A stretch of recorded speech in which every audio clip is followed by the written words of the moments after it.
Hello, cohort 2020, the cohort that has a vision to academic success. You have your team right here, and we just have some information that we want to join and make sure that you have so that way you can be successful. Majority of you know me already, but I'll just remind you, it's Miss Simon. I'm the cohort administrator for A through L. Few things that I just wanted to throw at you, just real quick. So just wanted to give you 3 facts about absenteeism. 1, that 2 days per month really can affect your academic success and progress. So we want to make sure if you're looking and you're noticing your cuts are adding up to at least a day, and there are 2 full days, we really want you to get in touch with your cohort administrator, your guidance counselor, your school social worker, your school psych. We are here to make sure we put whatever we need to put into place for you to be successful. The second thing that I wanted to just throw out there as a fact, it shows that attendance improves when school engages the students and parents in positive ways, and when school provides mentors for chronically absent students. Guess what? We're right here. We are putting the positive ways in place for you. We're giving you the information that you need, and we're your mentors. So listen up. We have some great information for you today. It's going to be useful. And remember, class of 2020, we have that vision. Mr. Hill? All right. Hello, everybody. Just wanted to share an opportunity with you that's just coming up. So I'm going to share my screen.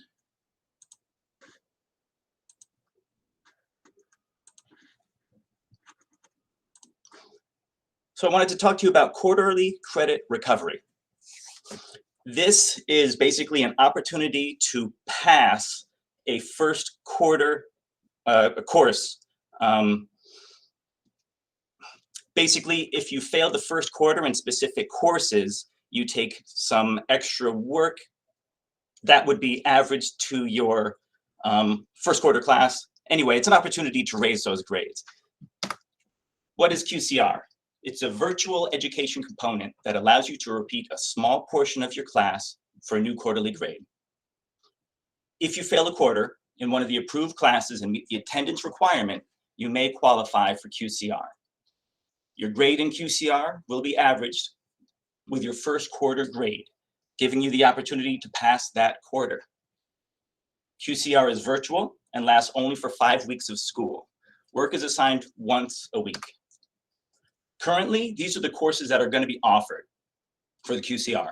English 9 and 10, Algebra 1, Living Environment, Earth Science, Astronomy and Meteorology, Global Studies 2, and US History. So if you happen to fail one of these classes in the first quarter, and you register, you contact Mrs. Stamo or myself, letting us know that you want to be part of this QCR program, you'll have the opportunity to pass the first quarter in these classes. An example is, let's say you failed the first quarter in English 10 with a 60, you do the QCR assignments, you have a QCR grade of 80, that 80 and 60 would be averaged, and you'd have a final quarter 1 grade of 70 in English 10. So it's a great opportunity. So again, make sure to reach out to Mrs. Stamo or myself if you are interested in this program. And right now I'm going to be passing this over to Mrs. Stamo. She's got some more information for you. Good morning, everyone. Happy to be on again to just highlight a couple things happening within the guidance department as well as within the cohort. So first thing first, by now, the first quarter would have been over. So have you asked yourself exactly what your academic standing is? And if you're not happy, have you asked further and said, well, what exactly are my best hopes for the second quarter? And what else can you be doing? Mr. Hill and I are here to support you as well as the team. So if there's anything that you feel you need to work on or you need answers to, please let us know. We want you to achieve academic success. Second, we have a college and career counselor, which is new to this year. And we wanted to make sure that you were aware of all the programs that are available. We have provided links to the calendar on our newsletter as well as our Google Classroom. So we encourage you all to sign up for those programs and college visits. It is opened up to you as a sophomore. We don't want you to think that because you're a sophomore, you cannot participate. We want you to sign up. You do have to register through Naviance, but it's a simple process. And Mr. Hill and I will review that when we go into the classrooms the week of the 15th. How to write a resume. I hope that you have had an opportunity to view that lesson. Mr. Hill and I worked together to create a virtual lesson on how to write a resume. This aligns with our goal this year on getting you college and career ready.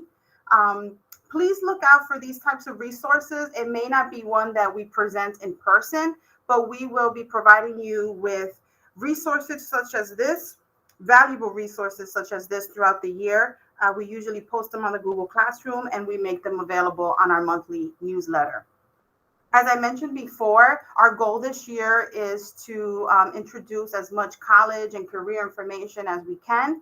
So we are super excited to be pushing into the English classroom starting the week of the 15th. Mr. Hill and I are going to divide and conquer, and we're going to provide a lesson on college and career readiness. We will be introducing Naviance, as well as having you complete a career interest profiler. So please look for us, and we're super excited to be able to interact with you in person.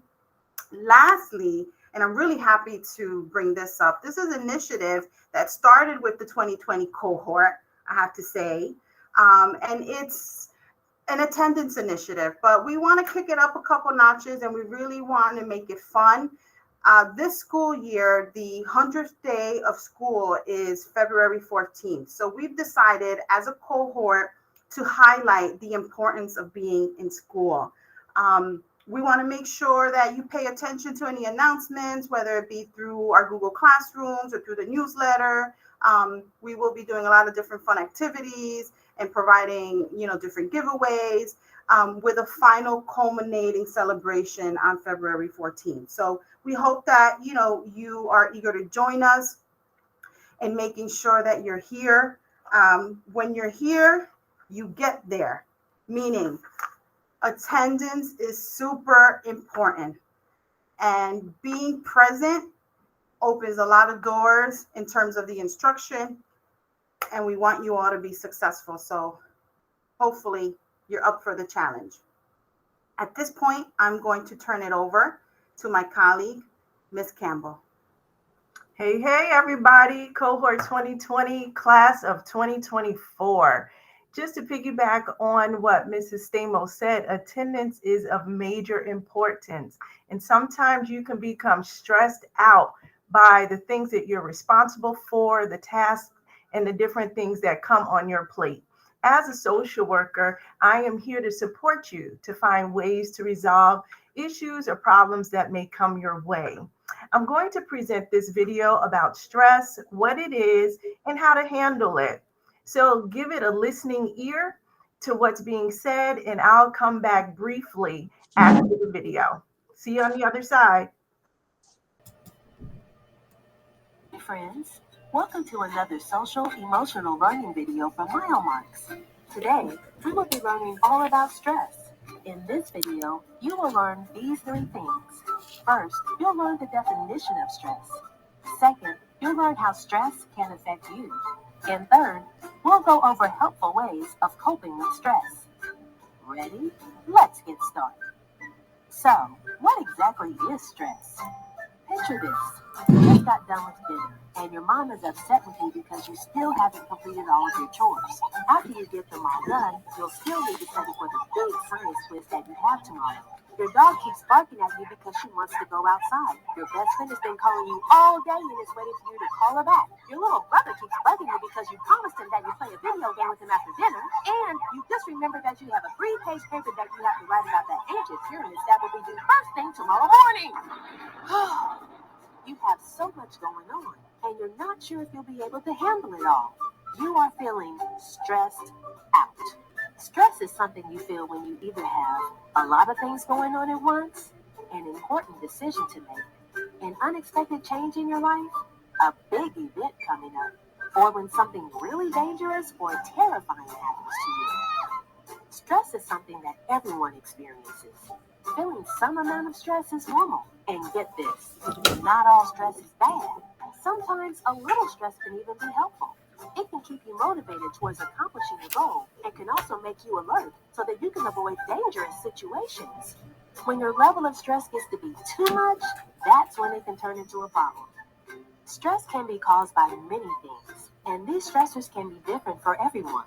Some common stressors for kids and teens include problems in a relationship or friendship, grades, watching the news, bullying, moving to a new house, getting a new brother or sister, not being very popular, parents arguing, and much more. What are some things that stress you out? It's important to know your stressors so that you can come up with helpful ways of coping when they occur. So, how do you know that you are feeling stressed? Stress affects us all differently. It changes our body, mind, feelings, and behaviors.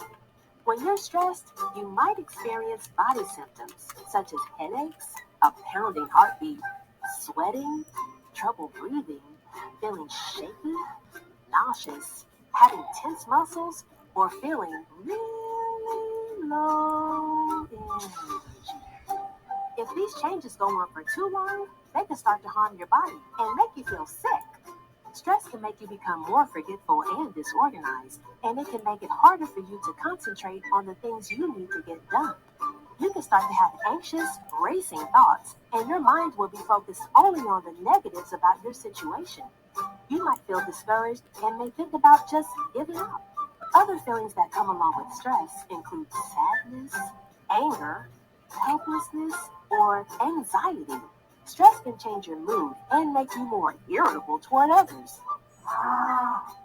Your behavior usually changes as well when you are going through something very stressful. The amount of food you eat and the amount of sleep you get each night might go way up or way down. You might procrastinate and try to put off doing your work. You may also start avoiding your friends and family members. Some people even start doing dangerous behaviors when they get stressed out. So, what are some helpful ways of coping with stress? Here are 5 things you can do to start managing stress today.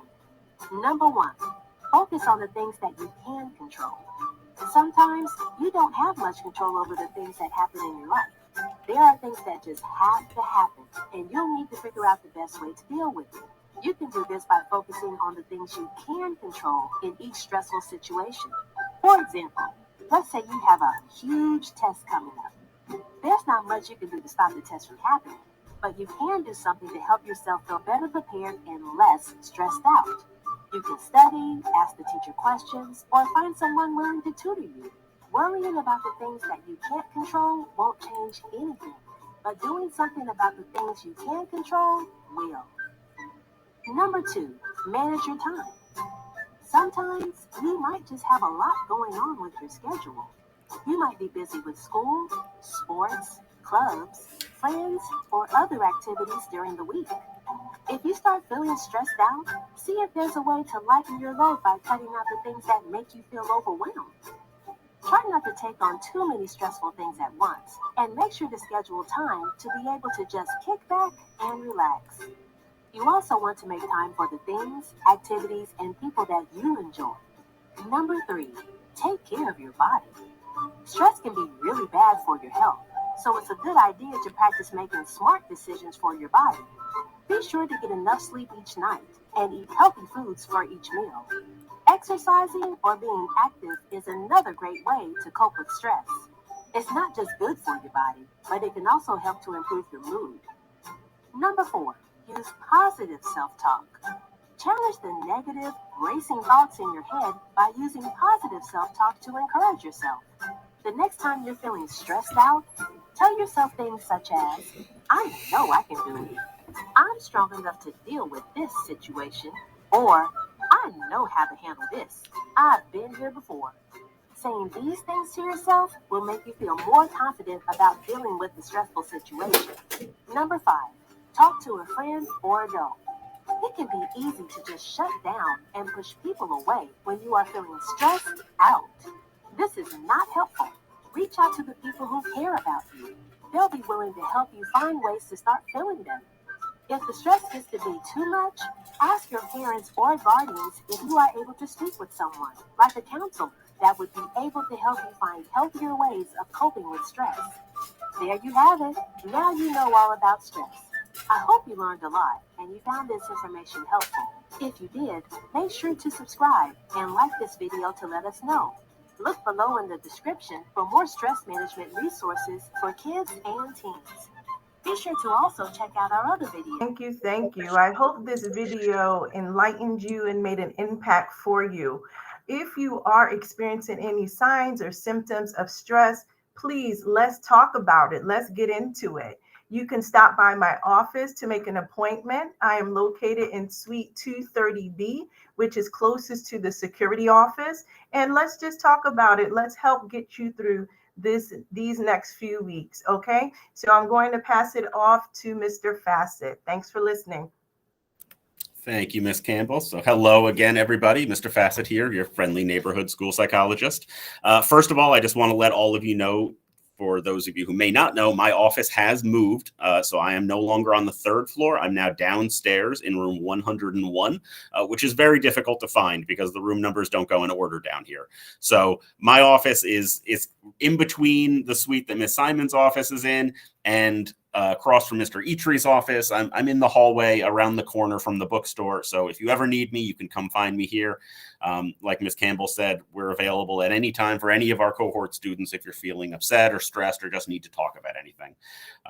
So I want to talk briefly about one of the most important things that I heard in that video that relates to stress, and something that I hear a lot from students when they come to talk to me, whether it's affecting their mood, their academics, their attendance, and that is your sleep. Sleep is one of the most important things that you can do for your health. And it is one of the things that we tend to think about the least, especially as an adolescent. If you have come to talk to me about any of the issues I mentioned before, you've probably heard me tell you that sleep is something that you need more of at this point in your life than ever before. And it is the thing you tend to get the least of at this point in your life. School starts so early in the morning. You have so many other demands on your time that it is difficult to get enough sleep. And one thing that can affect the sleep that you're getting is, unfortunately, your cell phone and other electronic devices. So I am going to share a little presentation that I put together about sleep and your cell phone, just on the wrong slide there. So cell phones and sleep. So it is estimated that more than half of all teens are significantly sleep deprived. And that is a medical classification. That means that you are getting so little sleep that your doctor may be concerned about it. And you may be surprised to find out that that means that you are getting less than 7 hours of sleep per night. The doctors tell us that at your age, in your teenage years, as you're growing, you should be getting upwards of at least 9 hours of sleep a night. 8 hours, I would consider to be a huge success. Even 7 hours, you can probably function. Any less than that, though, and it is going to be very challenging for you throughout the entire day. And this is the kind of thing that will compound day after day. So every day that you get less than 7 hours of sleep, the next day is going to be even harder to wake up, to be alert, to come to school, to participate in your classes. It affects every part of your daily life. And a study that was done in the 2010s found that actually time spent online and looking at your cell phone was the one activity that was directly correlated with sleep loss. And what that meant, according to this study, was that the more time you spend online and looking at your cell phone, the less sleep you tend to get.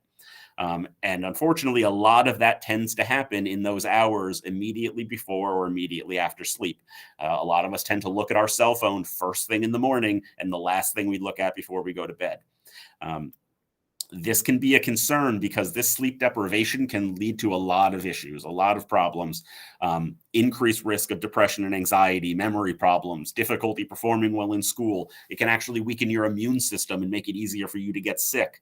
It can cause weight gain. It can cause mood changes, irritability, and a whole host of other potential medical problems if this is something that becomes a habit that goes on for years and years. Sleep deprivation can affect your entire body and your mind.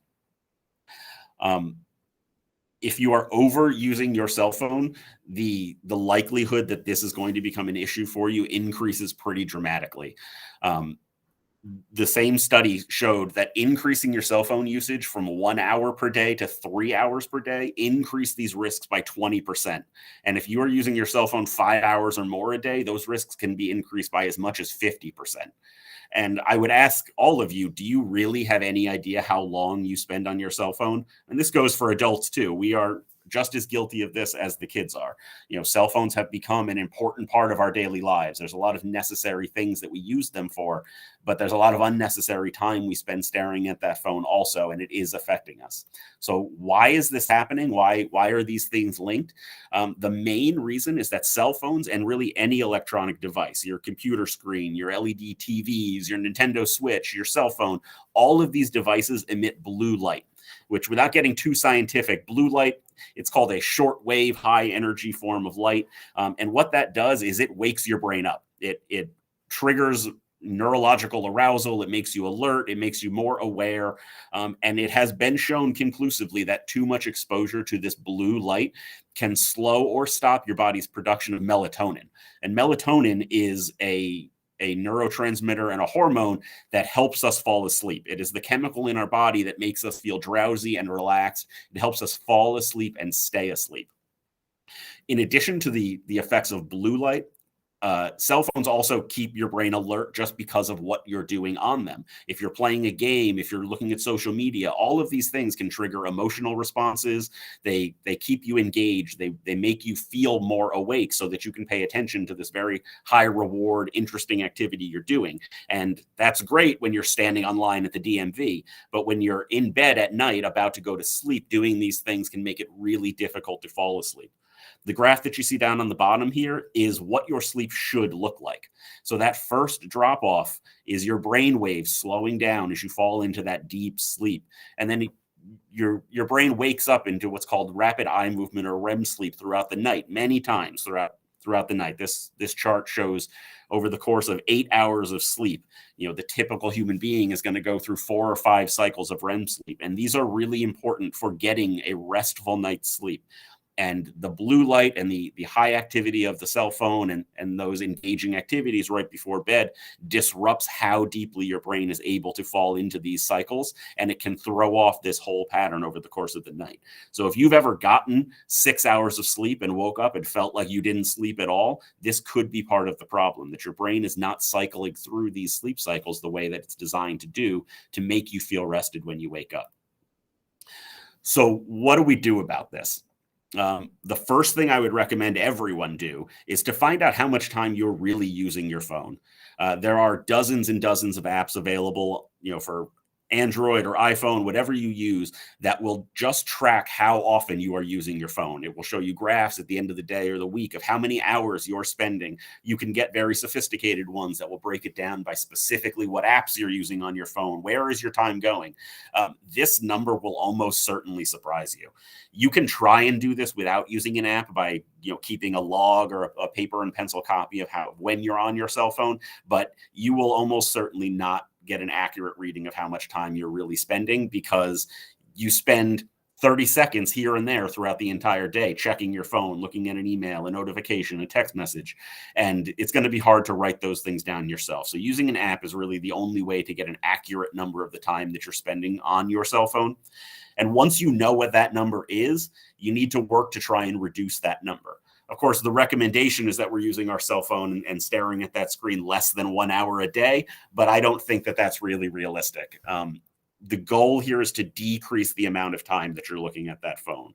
Again, if you're looking at it 5 hours a day, you're at a 50% greater risk of developing some problem behaviors or medical conditions or other factors that could negatively influence your day and your life.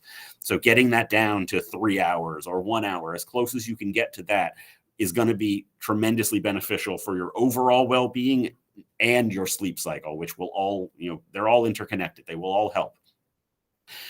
Most importantly, when it comes to sleep, reduce or eliminate the use of your electronics 30 to 60 minutes before bedtime. You need to give your brain a chance to relax, to calm down, to slow down, and to get ready for bed. If you're spending hours in bed every night, staying up till 2, 3 o'clock in the morning, just scrolling and looking at things on your cell phone, you're never giving your brain a chance to fall asleep peacefully. What you're doing is you're keeping yourself awake to the point of exhaustion. And when you fall asleep in that state, when you're just so exhausted you can't keep your eyes open anymore, your brain has a really hard time getting into those healthy sleep cycles so that you wake up feeling rested. If you're looking for an extra challenge, I would ask all of you, try and do this and find out how difficult it is. One day a month, try not to use your phone at all. Of course, if it's your alarm clock in the morning, you have to use it for that. If it's an emergency, you have to be able to make a phone call. But I would challenge anyone to try and think of the last day that they spent in their life not using their cell phone at all. Again, kids, adults, think about the last time that was the case and see if you can do it. You may not be successful the first time, but it's worthwhile to try and put that effort in and live a disconnected day and see what that does for your mood. I hope that you have found this to be helpful. Again, the importance of sleep cannot be overstated. It is one of the most common concerns that I hear from kids coming in when it comes to getting to school on time and being engaged while you're here. So take it very seriously and do something good for yourself. Try and limit that time on the phone and think about your overall well-being and get some more sleep.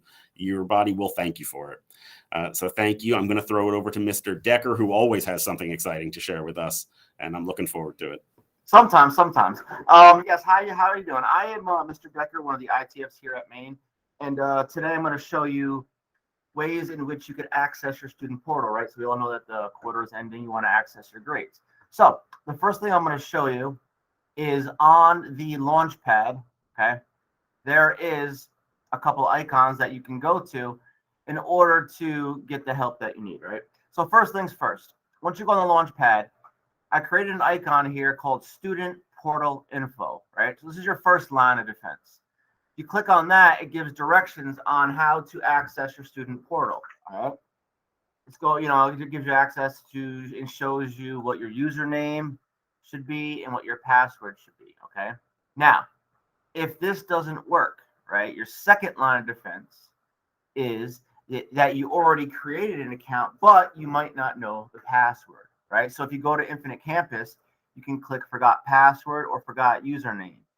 They will email you directions for next steps. If all else fails, okay, which sometimes it does, on the launch pad, there's a icon called Student Tech Info. If you click on that, right, along with other things that you can have, that you may need help with, there is an issue right here called technical issues and a link right here in which you can fill out a help desk ticket. And I had it wrong there. So if you fill out that help desk ticket, right, it looks like an orange lifesaver right here. If you fill out that, you can put in your issue that you can't log into IC, okay? And those are the three things that you can do for logging into your student portal. All right, so again, on this page, it has extra stuff like what the Wi-Fi password is for the month, right? How to set up your password recovery and reset. Here's a big one, how to properly turn in work instead of just hitting turn in with nothing attached, right? How to reset your Chromebook, right? So a lot of times in technology, you can take ownership of fixing your own issues, right? Your first line of defense in a lot of things is to, one, Google it, two, try to fix it on your own. And then if you can't, then you can go to the people that can. But it shows you how to reset your Chromebook right here, and this fixes a lot of issues, right? Such as it being slow or, and whatever your issue may be, okay? Again, if you have any questions, you can contact me or Miss Doolin, all right? Thank you, and I'm going to pass it on to the next person. Hi, Cohort 2020. It's so nice to be here with you, so I thank you all for the invitation. My name is Mrs. Lopez, and my office is in room 107A. It's a suite, so I'm in the back right next door to Mrs. Simon's office. And my role here at the high school is to help students and families that have IEPs or 504 plans connect to services that can help you with either employment or college after high school. And we can do that in various ways. So as a sophomore, you guys are actually eligible to apply for services called pre-employment transition services. And what that is it's offered through BOCES, and you guys can take part in that virtually, and you can participate by just doing watching videos and doing activities related to self-advocacy, related to work readiness, related to how do I figure out what I want to do in college. So it's post-secondary exploration and career exploration. So a lot of things that actually also help support guidance and can help support you guys in life after high school. So, and there are also other things that we can apply for as you go along in your high school career as juniors and seniors. I do work with agencies that can help provide you with employment opportunities. They can help provide financial support for college and books and driving lessons. So a lot of really good stuff that can help support you. So if you're interested in learning more, just drop by and say hello or make an appointment to see me. I'll be more than happy to talk to you. My doors are always open. I wish you all the best, and I look forward to working with you all. Thank you. And now back to Mr. Cruz. Cohort 2020, class of 2024. Everything that you heard today is for the purpose of supporting you towards your graduation in June of 2024. Graduation is at the center of everything we do. We are working hard to help you become successful. We will help you along the way, but you've been given some tools in our assemblies that are going to help you yourself manage your own time, manage your own feelings, manage your way along the path towards graduation. We all want to see you in June of 2024 going to Academy Field, getting that diploma, and becoming successful young women and men of our society. Now, our team is also composed of, we have an attendance caller, Miss Jackson is with us. We also have in my office, which is in 264, my secretary is Miss Mills, and then down with Miss Simon, you have Miss Hayes. They're kind of like our first line of support to you. So if you come to one of our offices and Miss Mills or Miss Hayes ask you what you're there for, you politely state why. They will pull up your attendance, and we always want to celebrate when students have great attendance. We will let you know. If you have some issues with attendance, we'll tell you how to improve that. So the most important thing in the morning is get here on time. We understand that some buses are late, and we will give you a pass and excuse you from being late to first period. If for some reason now the weather is going to start getting bad, maybe the bus can't get to you or you can't get to the bus on time, please bring us a note as soon as you get here. We will excuse if it's beyond your control. Now, if you're just not getting to the bus, that's on you. But if it's beyond your control that your parent can't bring you because the bus didn't pick you up, then let us know so that we can give you the proper excuse for those classes. The other thing is if you're being dropped off in the morning, be here by 7 o'clock.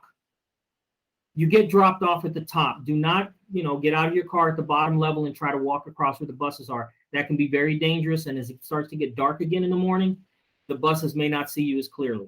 So let's make sure if we're going to get dropped off at the top where it's safe and you can come into the building. Also about safety in the building. Do not open doors for anyone coming into the building. We want to stress this. You may think you're just letting your friend in. Well, there's a way to get into the building. It's through the lower lobby security checkpoint or the upper lobby security checkpoint. While you're opening that door for someone else, you don't know if somebody's behind them. And in the wake of all the things that have gone on in schools in the past, you don't want to let someone who wants to do harm to the student body come in through that door either.